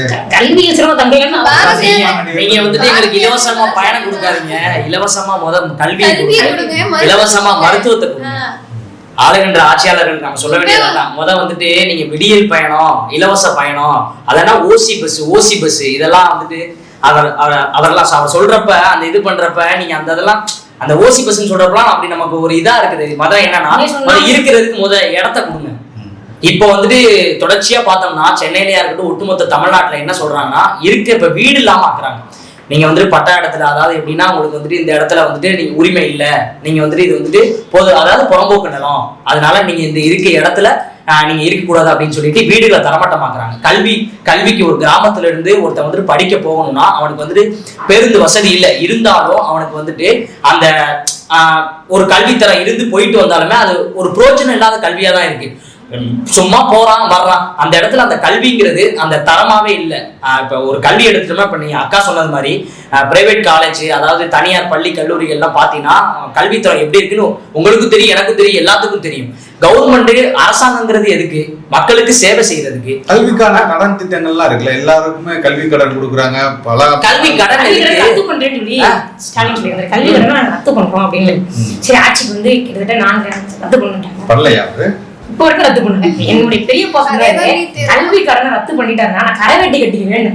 நான் சொன்னா நீங்க காலத்துக்கும் கரை வெட்டி கட்ட போதே இல்லை அப்படின்னு. ஏன்னா அவங்க என்ன நினைக்கிறாங்க, கல்வி கடன் ரத்து பண்ணிடுவாங்க. அது வந்து ஒரு மிகப்பெரிய ஒரு அறிவிப்பா இருக்கு மாணவர்களுக்கு. கல்வி கடன் ரத்து பண்ணிட்டாங்கன்னா நம்ம வந்து நிம்மதியாயிடும். ஏன்னா படிச்சு முடிச்சு வரான், ஒரு 20, 21, 22 வயதுல வாழ்க்கையை துவங்க வேண்டிய வயது. அந்த வயதுல அவனுக்கு 3 லட்சம் 2 லட்சம் கடன் இருக்குன்னா, கையில 10 லட்சம் கடன் இருக்குன்னா அவன் வாழ்க்கையை எப்படி தூங்குவான்? இப்போ இந்த எதிர்கால தலைமுறையவே நம்ம பயத்திலேயே ஆக்கிட்டு இருக்கோம். ஒரு எதிர்கால தலைமுறையில கடன் கடன் கடன். நம்ம வீட்டுல ஏதாத்தமா ஒரு 10 ரூபாய் கடன் புள்ள வாங்குச்சுன்னா என்கிட்ட கேளு, வெளியே போய் வாங்காதுன்னு சொல்லுவோம். ஆனா அந்த பிள்ளைய படிக்கிறதுக்காக கடன் வாங்க வைக்கும். கடன் வாங்க இந்த அரசாங்கம் தள்ளுது. வைக்கணும் அப்படின்னா முதல்ல மக்கள் நம்ம வாக்கு செலுத்துறோம். இங்க என்னன்னா திமுகவுக்கு நம்ம வாக்கு செலுத்தணும், அதிமுக வாக்கு செலுத்தணும். திமுக வாக்கு செலுத்தினா கல்வி கடன் ரத்து பண்ணுவாங்கன்னு சொல்றாங்க. திமுக இத்தனை ஆண்டுகளாக கல்வி கடன் ரத்தே பண்ணலையே. அப்ப அதே திமுக மீண்டும் மீண்டும் ஏன் நம்புறீங்க? உங்களுக்காக தான் நான் வந்து இவ்வளவு திட்டங்களை கொண்டு வந்திருக்கேன். அதனாலதான் சில மக்களுக்கு 2-3 விடைகள் புரியவே இல்லை. அதாவது என்ன காரணம் சொல்ல போனோம்னா, ஒண்ணு மதம், மது போதை, இது ஒண்ணா, இன்னொன்னு வந்துட்டு திரைக்கவர்ச்சி. இந்த மாதிரி ஒரு 2-3 காரணங்களை சொல்லலாம். இதனாலதான் சில மக்களுக்கு அரசியல்னா என்னன்னு புரிதல் இல்லாம இருக்கு. அரசியல்னா என்னன்றதை படிக்கணும். இதுல என்ன பண்றாங்க இவங்க, அதாவது இப்ப அந்த நேரத்துல இவங்களுக்கு 500 ரூபா, அந்த நேரத்துல இவங்களுக்கு 1000 ரூபா, அந்த நேரத்துல இவங்களுக்கு சாப்பாடு, அது கொடுத்தா மட்டும் போதும்னு நினைக்கிறாங்க. நம்மள எதிர்காலத்தை பத்தி இன்னும் சில மக்கள் அதாவது நினைக்கவே கூடாது அப்படின்ட்டுதான் இந்த ஆட்சியாளர்கள் வேலை பாக்குறாங்க. இந்த ஆட்சியாளர்கள் குறை சொல்லி பிரச்சனையே இல்லை. என்னன்னா இப்ப நாளைக்கு எனக்கு சோறு இருக்கு, நாளைக்கு கல்யாணம் சாப்பிடறதுக்கு சோறு இருக்கு, நல்ல உடுத்திக்க உடை இருக்கு, நல்ல வீடு இருக்கு அப்படின்னா நான் நாட்டை பத்தி சிந்திப்பேன். ஆனா இது 3 எனக்கு இல்லாத பட்சத்துல நான் நாட்டை பத்தி சிந்திக்க முடியாது. நாளைக்கு எனக்கு சாப்பாடு கிடைக்குமான்னு தான் யோசிக்க முடியும். அப்ப அந்த நிலையிலேயே மக்கள் நம்ம வச்சுட்டோம்னா திமுக ஆரம்பிக்கப்பட்ட போது ஏழைகளின் பங்காளர் இன்னைக்கு வரைக்கும் ஏழைகளா தான் இருக்காங்க. இன்னைக்கு வரைக்கும் திமுக ஏழைகளின் கட்சியா இருக்கு. அப்ப ஏன் ஏழைகள்லாம் மாறவே இல்லை? உங்களுக்காக தான் கடன், இன்னைக்கு 10 லட்சம் கோடி கடன்களா இருக்கு. எல்லாம் மக்கள் திட்டங்களுக்காக அது வெறும் திட்டமா தானே இருக்கு. கடனும் அவர் உங்களுக்காக தான் கொடுத்துருக்காங்க. இன்னமும் சொல்றாங்க 50 வருஷம் ஆச்சு இல்ல, திராவிட கட்சிகள் வந்து 50 வருஷம் ஆச்சு இல்ல. பல திட்டங்கள் மகளிர் சுய உதவிக்குழு இப்படி பல திட்டங்கள் பெண்களுக்கு செய்யறாங்க. ஆனா பெண்களுடைய முன்னேற்றத்திற்கு திட்டம் வகுக்கிற இந்த திமுக பெண்களுடைய பாதுகாப்பு உறுதி செஞ்சுச்சா? இதுதான் நாங்க வைக்கிற கேள்வி.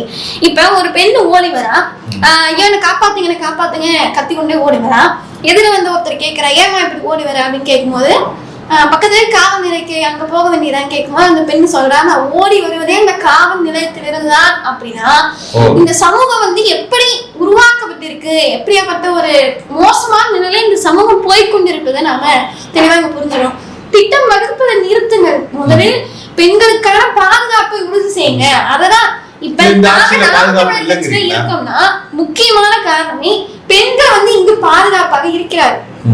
ஏதாவது ஒரு காலகட்டத்துல பெண்களுக்கு இப்படி ஆட்சியில இல்லாதப்ப எப்படின்னா ஆட்சிக்கு வந்தப்பலாம் பெண்கள் பாதுகாப்பு எப்படி இருக்கு, பெண்களுடைய பாதுகாப்பு இங்க உறுதி செய்யப்படுது நாம் தமிழர் கட்சி. அதற்காக பெண்கள் நாங்க நிக்கிறோம் நாம் தமிழர் கட்சி பின்னால. இதுல இங்க மொத்த கூட்டத்தால நீங்க பார்க்கவே முடியாது. திமுக, திமுக எந்த கட்சி கூட்டத்தாலும் நீங்க பார்க்கவே முடியாது. இப்ப நாம் தமிழர் கட்சி மாணவர்களை தாண்டி இளைஞர்களை தாண்டி பெண்களுக்கு பாதுகாப்பு கொடுக்கக்கூடிய கட்சி எல்லாமே. இந்த மாதிரி ஒரு இயக்கம், ஒரு கொள்கை கொண்ட கட்சி எந்த அடிப்படையில இப்ப 2026 தேர்தலில் நாங்கள் வெற்றி பெறுவோம், எந்த ஒரு புரிந்துணர்வுல இப்போ 8.2% வாக்குகள் வைத்திருக்கிறீங்க. அது வந்து பாராளுமன்ற தேர்தலில் நடந்த வாக்குகள். அதுக்கப்புறம் ஒரு இடைத்தேர்தல் நடந்துச்சு. இதை தாண்டி இப்பொழுது நடைபெற போகிற 2026 தேர்தலில் எப்படி நாம் தமிழர் கட்சி பெரிய இலக்கை அடையும், வெற்றி அடையும் என்ற ஒரு கணக்கு இருக்குல்ல? இப்ப 2024 இது பிரதமர் கணக்கு. இது யார் பிரதமர்னு முடிவு செய்யக்கூடிய தேர்தல். ஆனா அந்த தேர்தலில் நாங்கள் பிரதமர் வேட்பாளர் முன்னிறுத்தல. ஆனா மக்கள் தேடி 36 லட்சம் பேர் எங்களுக்கு வாக்கு செலுத்தி இன்னைக்கு அங்கீகரிக்கப்பட்ட கட்சியா மாறிருக்காங்க. அப்ப அன்றைக்கு எங்களுக்கு வாக்கு செலுத்தணுன்ற தேவையே கிடையாது. காங்கிரஸுக்கோ அல்லது பாஜகவுக்கோ வாக்கு செலுத்துறது தான் சரியானதா இருக்கும். ஆனா அன்றைக்கு மக்கள் வந்து இவர்களுடைய குரல், இந்த குரல் வந்து சட்டம் பாராளுமன்றத்தில் ஒழிக்கணும், இதுதான் நமக்கான குரலாக இருக்கும், இவர்கள் தான் நமக்கான உரிமையை பெற்று தருவாங்கன்னு நம்பினாங்க. அப்ப அந்த காலத்துல இருந்து இப்ப 26 இன்னும் வித்தியாசமானது. ஏன்னா நாங்கள் முழுக்க முதலமைச்சர் வேட்பாளர் நாங்கள் முடிவு பண்ணிட்டோம். அண்ணன் சீமான் அவர்கள் தான் முதலமைச்சர்ன்றோம்.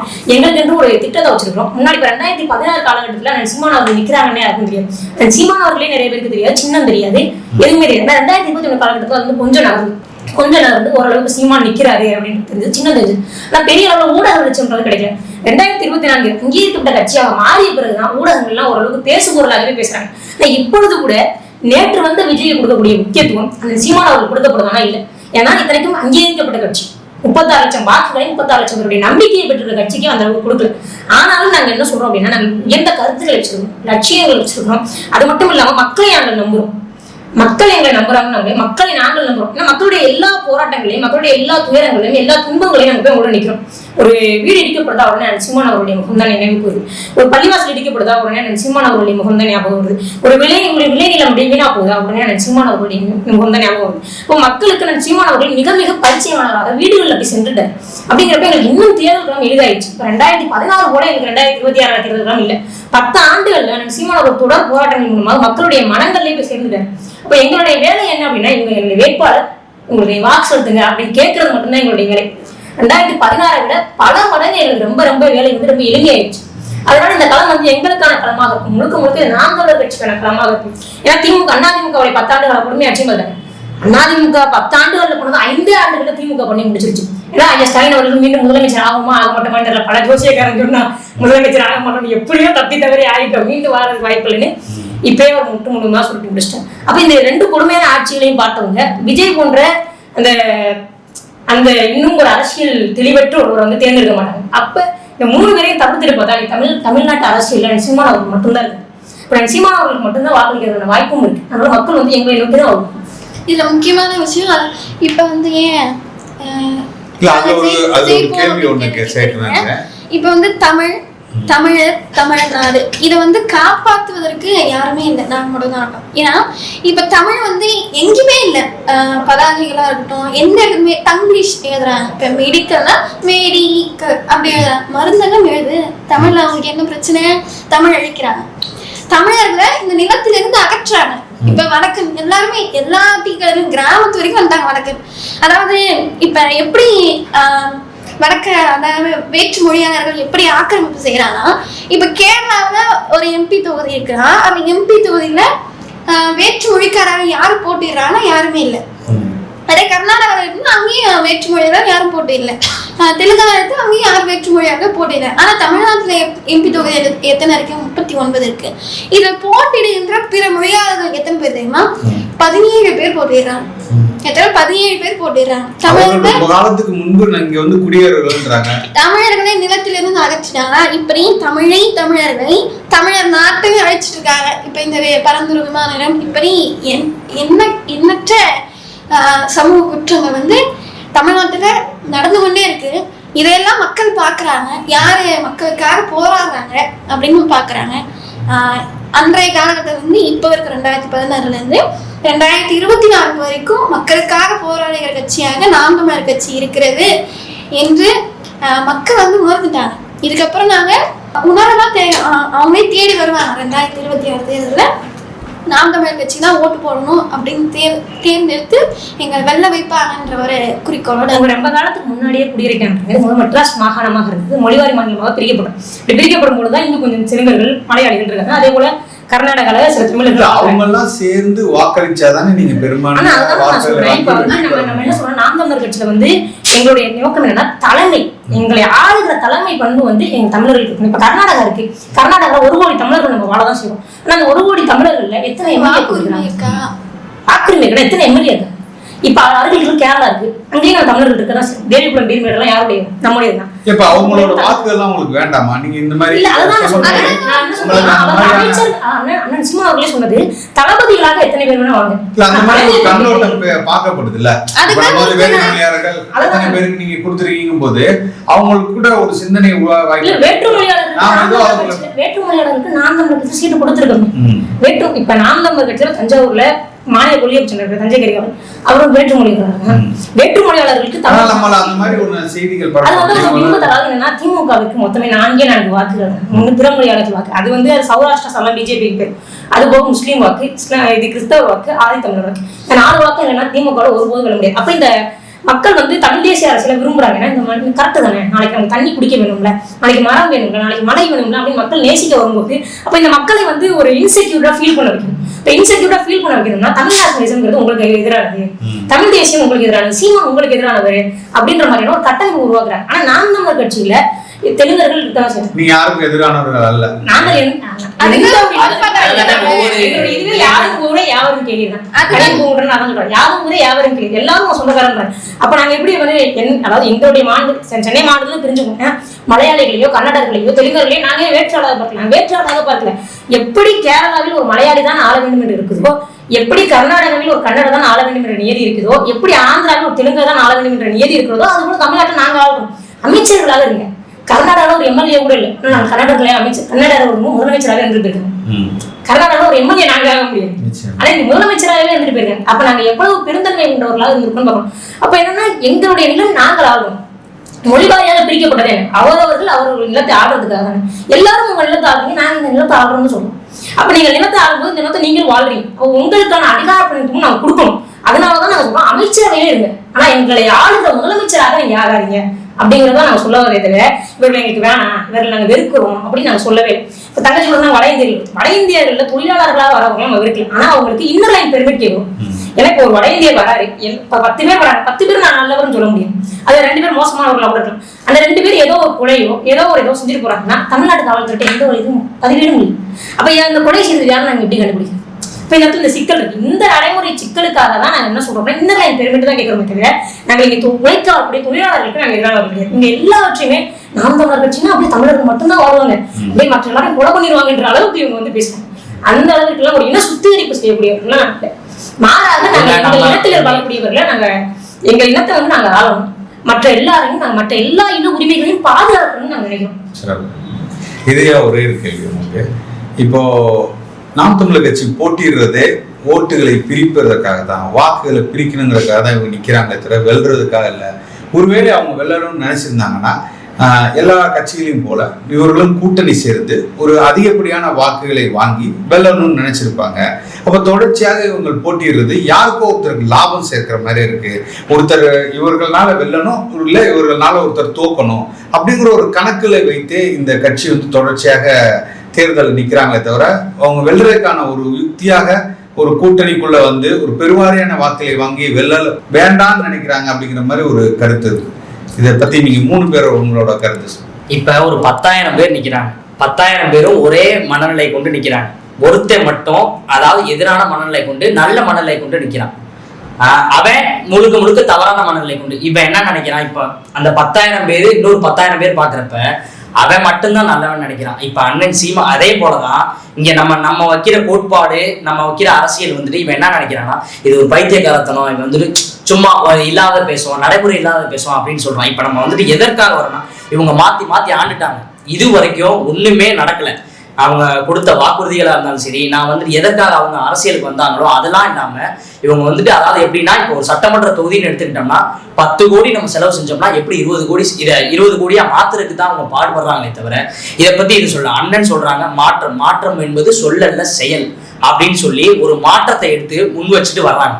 அந்த மாற்றத்துல என்ன பண்றாங்கன்னா, இப்ப நம்ம அந்த ஒத்தாளா இங்க நின்று அந்த மாற்றம் சொல்றப்ப நம்மளை என்ன பண்றான், அந்த பைத்தியக்காரன் நினைச்சிட்டு அந்த இதுல அவன் நினைச்சிட்டு இருக்கான். ஆனா நேர்வழி தவறான வழி எது, சரியான வழி எதுன்னு இன்னும் புரிஞ்சுக்கல. இப்ப நம்ம என்ன பண்றோம், ஆனா அதே சொல்ற மாதிரிதான் ஒரு புள்ளியில இருந்து தொடங்கி நம்ம இப்ப வந்துட்டு இப்ப அண்ணன் சீமானவர்கள் வந்துட்டு சொன்னாங்க, நிறைய பேர் இளைஞர்கள் இல்ல மாணவர்கள் இந்த இன்னைக்கு கூட்டம் கூடிச்சு, இவ்வளவு கூட்டம் கூடுது, அதனால இவங்க வந்துட்டு சொல்றாங்க, இப்ப நம்ம ஒரு 1000 பேர் 100 பேர் நம்ம ஏதோ தேர்வு எழுதினாலுமே ஒருத்தர் தான் வெற்றி பெறவனா இருக்க முடியும். அதாவது நம்ம இப்ப தேர்தலில் போட்டியிடுறோம்னா இப்ப நம்ம கொள்கை சித்தாந்தத்தை நம்ம முன் வச்சு வரோம், சித்தாந்தம் கொள்கையை முன் வச்சு வரோம்னா நான் ஜெயிக்கணும் அப்படின்னா நான் ஒரு யுக்தி யோசிப்பேன், எனக்கு இப்படி இருந்தாதான் ஜெயிக்க முடியும், இப்படி இருந்தாதான் நான் வெற்றி பெற முடியும் அப்படின்னு யோசிக்கிறேன். அப்ப எனக்கு என்ன தோணுது, எங்க கட்சி கொள்கை கோட்பாடுக்கு என்ன தோணுதுன்னா, நாங்க தனிச்சு நிக்கணும், இவங்க வந்துட்டு இது வரைக்கும் நாங்க ஒண்ணுமே செய்யல, அப்ப நாங்க கூட்டணி போய் என்ன பண்ண போறோம், நாங்க கூட்டணி இதனால போக முடியாது. அப்படி கூட்டணி அண்ணன் முன்வைக்கிற கேள்விதான், கூட்டணி போனா இதுல யார் நல்லவன், நான் போயிட்டு நான் தலைவர் பிரபாகர் வாழ்கன்னு சொல்லுவேன், அவன் ஒத்துப்பானா அப்படின்னு நான் கேட்பாரு. அதே தான் இப்ப நம்ம போயிட்டு இப்ப நம்ம கூட்டணின்னு போனாலும் நம்ம தலைவர் பிரபாகர் நம்ம வந்து தமிழ் தேசிய அரசியல் இப்படிதான் நம்ம இந்த தேசிய ஒரு மாற்றத்தை நம்ம முன் வச்சு முழுக்க இந்த தமிழ்நாடு இத்தனை கட்சிகள் இருக்கு, இத்தனை கட்சிகள் அரசியல் இல்லாம நம்ம ஒரு மாற்றத்தை கொண்டு வரணும். நம்ம இவங்களோட சேர்ந்து கூட்டணி போய் அதை வெல்ல முடியாது. இல்ல இப்ப அவர் சொன்னதுல என்னன்னா, நாங்கள் கூட்டணி போனா நாங்கள் பேசக்கூடிய கொள்கையை தத்துவமோ அவங்க ஏத்துக்க மாட்டாங்க, நாங்க பிரபாகரன் வாழ்கன்னு சொல்லுவோம், அவங்க அதை ஏத்துக்க மாட்டாங்க அப்படின்லாம் சொல்றாரு. சரி, ஒரு கட்சி ஏற்கனவே இருக்கிற கட்சி, ஏற்கனவே ஊழல் எல்லாம் செஞ்சிருக்காங்க, இல்ல ஏதோ ஒரு பிரச்சனை இருக்கு கட்சி, இதெல்லாம் ஏற்றுக்கொண்டால் நீங்க போயிருவீங்களா? இப்ப கூட்டணிக்கு போறாங்க எந்த கட்சியுமே அவங்களுக்கு ஒரு நிரந்தர கோட்பாடோ தத்துவமோ கொள்கையோ இருக்காது. அப்படி இருக்கிறவங்க எதுக்கு அவங்க கூட்டணி போறாங்க? இப்ப ஒரு அதிமுக சரியில்லைன்னா ஒரு புதிய கட்சி தொடங்குறாங்க, திமுக சரியில்லைன்றதுனால தான் ஒரு புதிய கட்சி தொடங்குறாங்க. ஆனா அதே கட்சியில எதுக்கு கூட்டணி போகணும்ன்ற அப்ப அவங்களுக்கு நிரந்தர கொள்கையோ கோட்பாடோ எதுவுமே இல்லை. ஆனா நாங்க எப்படி நிக்கிறோம், எங்களுக்கு தமிழ் தேசியம் இருக்கு, நாங்கள் பேசுகிற மொழி தமிழ், எங்களுடைய இனம் தமிழ் இனம், எங்களுடைய நாடு தமிழ்நாடு, எங்களுடைய தேசம் தமிழ் தேசம், எங்களுடைய அரசியல் ஒரு தமிழ் தேசிய அரசியல் அப்படின்ற ஒரு கொள்கையில நாங்க நிக்கிறோம். ஒவ்வொரு தேர்தலையும் நாம எடுத்துக்கணும்னா வாக்குக்கு காசு கொடுப்பாங்க. ஆனா இப்ப வரைக்கும் நாங்க வாக்குக்கு காசு கொடுக்காம ஒவ்வொரு தேர்தலும் நாங்க எதிர்கொண்டு வரோம். அப்படி பார்த்தா நாங்க 36 லட்சம் வாக்குகளை பெற்றிருக்கோம் வாக்குக்கு காசு கொடுக்காம. ஆனா தேர்தலின் போது மட்டும் எந்த காசு தேர்தலின் போது மட்டும் அதுவும் வாக்குக்கு காசு கொடுப்பாங்க திமுக அதிமுக. இதை நீ முக்கியமா பார்க்கணும். இறுதியா அவங்கள்ட்ட தான் முடிக்கணும்னு நினைக்கிறேன். இப்போ இவங்க 2 பேரும் சொன்ன கருத்துக்கள் இருக்கு. இதை தாண்டி இந்த தமிழ் தேசியத்தை ஏற்றுக்கொண்டவர்கள், தேசியத்தில் அவர்களை ஏற்றுக்கொண்டவர்கள், தமிழ் தேசியத்தை ஏற்றுக்கொண்டவர்கள் நிறைய கட்சிகள்லாம் இருக்கு. இதை தாண்டி ஒரு புதிய சக்திகளை ஒன்றிணைத்து கூட நீங்கள் வந்து இந்த இலக்கை அடையலாம், இது ஒரு பெரிய மாபெரும் வெற்றி அடையலாம். அப்ப அதுக்கெல்லாம் ஏதாவது தடையா இருக்குமா, இல்லை தனித்தே நின்று இந்த களத்தில் வென்று விட முடியுமா? நாம் தமிழர் கட்சி கூட்டணி அப்படின்னாலே முதல்ல ஒரு இது இருக்கு, என்னன்னா திராவிட கட்சிகளும் தேசிய கட்சிகளும் நாம் தமிழர் கட்சி எந்த காலத்திலும் கூட்டணி செய்யலாம். ஏன்னா திராவிடம்ன்ற கருத்தில் இல்லாத கருத்தின்றோம், அது மட்டுமே இந்த மண்ணுக்கு தேவையில்லாத கருத்தில் நச்சு கருத்தின்றோம். அது சுமந்து வருகிற எந்த கட்சியாக இருந்தாலும் அந்த கட்சியை நம்ம புறக்கணிக்கிறோம். அவங்க தலைவரை ஏற்றிருந்தாலும் சரி, ஒரு தலைவரை ஏற்றிருந்தாலும் அவர்கள் சுமந்து வரக்கூடிய கருத்தில் நச்சு கருத்தியை தலைவரையே வந்து தம்முடைய தேவைக்காக விளம்பரத்திற்காக பயன்படுத்துகிறார்களே தவிர தலைவர் உணமாற பயன்படுத்து. அப்ப அதனால அந்த கருத்தில் தேவை தேசிய கருத்தில் இந்த தேசிய கட்சி பாஜக அவர்களும் காங்கிரஸா இருக்கணும், அவர்கள் இருவருமே எப்பொழுதுமே எங்களுடைய மாநில உரிமைக்கு தமிழர்களுக்கு எதிராக தான் இருந்திருக்காங்க. அப்ப இந்த இருவருமே நாங்க வேணாம் அப்படின்னு நினைக்கிறோம். இந்த 2 கட்சிகளையும் தவிர்த்துட்டு நீங்க புதிய கட்சிகள் அப்படின்னு பாத்தீங்கன்னா பெரும்பாலும் தமிழகத்தில் கூடிய பெரும்பாலான கட்சிகள் இதை சுற்றிதான் நடக்கும். திராவிடத்திற்குள்ள இருக்கும், தமிழ் தேசியத்திற்குள்ள இருக்கும். இது இரண்டும் இல்லாம ஒரு புதிய கட்சி ரெண்டையும் சேர்த்துட்டு ஒரு கட்சி அப்படின்னா திராவிடத்தையும் தேசியத்தையும் தமிழ் தேசியத்தையும் திராவிடத்தையும் சொல்றத விட திராவிடத்தையும் தேசியத்தையும் ஒரு சேர்த்துட்டு வர்றதா கமலாசன் தான் அவதான் சொல்லுவாங்க, தேசியமும் இல்லை நான் திராவிடனும் இல்லை அப்படின்னு. ஆனா என்ன திராவிடம் தமிழ் தேசியம் எல்லாவற்றையும் சேர்த்து வருபவர்கள் வந்து சொல்லணும்னா குழப்பவாதி. அவர்கள் வந்து இந்த நிலத்துல வந்து ஒரு சரியான அரசியலை எல்லாரும் ஒரு சரியான போக்குல போகும்போது திராவிடம் இந்த பக்கம் போறாங்க, தமிழ் தேசியம் இந்த பக்கம் போறாங்க, எது வெள்ளுதோ அது ரெண்டாவது. ஆனா நடுவில் அவங்க குழப்பம் செய்யறாங்கல்ல, அந்த குழப்பவாதிகள் வந்து அவர்களுடைய பேச்சை கேட்பதுதான் மிக மிக ஆபத்தானது. திராவிடம் பக்கம் போயிட்டா கூட சண்டை செஞ்சுக்கலாம், ஆனா ஒரு குழப்பவாதிகளோட நிலைமை என்ன செய்யும்? அப்ப இந்த 3 இதுலயுமே நம்ம நிற்கிறோம். இப்ப இவர் தேசிய கட்சி வேணா, திராவிட கட்சி வேணா, இது போன்ற குழப்பவாதிகளும் எங்களுக்கு வேண்டாம். அப்ப இதை தவிர்த்துட்டு நம்ம அரசியல் கட்சிகள் அப்படின்னு பார்த்தோம்னா பெரிய அரசியல் கட்சிகளா, பெரிய சக்தி வாய்ந்தவர்களா இல்லை. ஆனா சின்ன சின்ன அமைப்புகள்ல சின்ன சின்ன கட்சிகளை நாம் தமிழர் கட்சியை வந்து ஆதரவு கொடுக்க தான் செய்யறாங்க. தலைவரை ஏற்றுக்கொண்டு அண்ணன் சீமான் அவர்களுடைய கருத்தை ஏற்றுக்கொண்டு ஆதரவு கொடுக்க தான் செய்யறாங்க. அவர்களுடைய ஆதரவுகளும் நம்ம பெறதான் செய்யறோம். அவங்களும் மக்கள் வந்து இப்ப முன்பெல்லாம் மன்னனை தேடி வந்தவர்களை விட மன்னனை தேடிவர்கள் அதிகமாக தான் இருக்காங்க. அதனால நம்ம அவர்களை வைத்து நம்ம ஒரு கூட்டணி அப்படின்னு சொல்ல முடியாது. அவர்களுடைய ஆதரவோட நம்ம நாம் தமிழர் கட்சி. ஆனா நாம் தமிழர் கட்சி தனித்தான் களமாட முடியும்.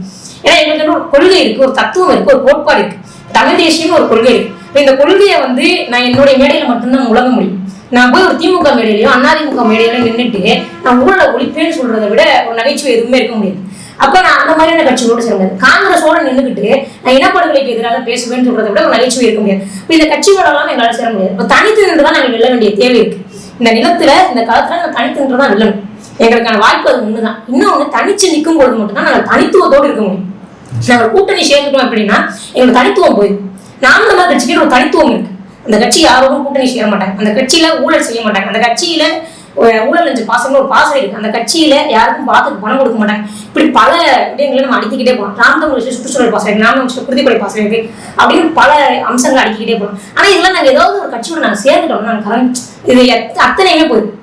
இயக்குனர் பாலச்சந்திர கூட என்ன சொல்லுவாரு, நீங்க வந்து இயக்குனர் பாலச்சந்திர கூட கேட்பாரு கோபிநாத், நீங்க பல படங்கள் இயக்கிருக்கீங்க, ஆனா நீங்க வந்து ரஜினிகாந்த் வச்சோ கமலஹாசனை வச்சோ பெரிய படங்கள்லாம் இயக்கல ஏன் அப்படின்னு கேட்டதுக்கு இயக்குனர் பாலச்சந்திரன் என்ன சொன்னாருன்னா, நான் வந்து ஒரு படத்துல ஒரு ஹீரோ முக்கியமான ஆளா இருக்குன்னு நினைக்கல, இயக்குனர் தான் முக்கியமான ஆளா இருக்கணும் அப்படின்னு சொன்னாங்க. அதான் நானும் சொல்றேன், ஒரு அரசியல் கட்சியில இருக்கக்கூடிய முகங்கள் முக்கியமான ஆளா, தத்துவம் தான் மிக முக்கியமான இதுவா இருக்கும். அப்ப வேற கட்சியோட நாம் தமிழர் கட்சி கூட்டணி போயிடுச்சு அப்படின்னா அந்த கட்சியுடைய தத்துவம் நம்ம செத்துது. தத்துவம் தெரியாது, அந்த கூட்டணி தான் தெரியும், தத்துவம் தெரியாது. இப்ப நாம் தமிழர் கட்சியுடைய தத்துவம் என்பது தமிழ் தேசியம். இந்த நிலத்திற்கும் இந்த வளத்திற்கும் மிக முக்கியமான ஒரு கருத்து. அப்ப அந்த கருத்தை போய் சேர்ந்து சென்றடையணும். நாங்கள் தனித்து தான் நின்றாகணும். தனித்து நின்று இந்த களத்தை நாங்கள் நின்று நிற்போம் உறுதியாக. இவ்வளவு நேரம் தொடர்ச்சியாக பல கேள்விகளுக்கு சுவாரஸ்யமாகவும் ரொம்ப அறிவுபூர்வமாகவும் தர்க்க ரீதியமாகவும் விவாதம் செய்த உங்கள் மூவருக்கும் அருந்தமிழ் நேயர்களின் சார்பாக மிகப்பெரிய நன்றியும் பேரன்பையும் பெறுகிறது. உங்களுடைய அரசியல் வாழ்வு மிக சிறப்பாக அமைய அருந்தமிழின் வாழ்த்துக்கள். நன்றி.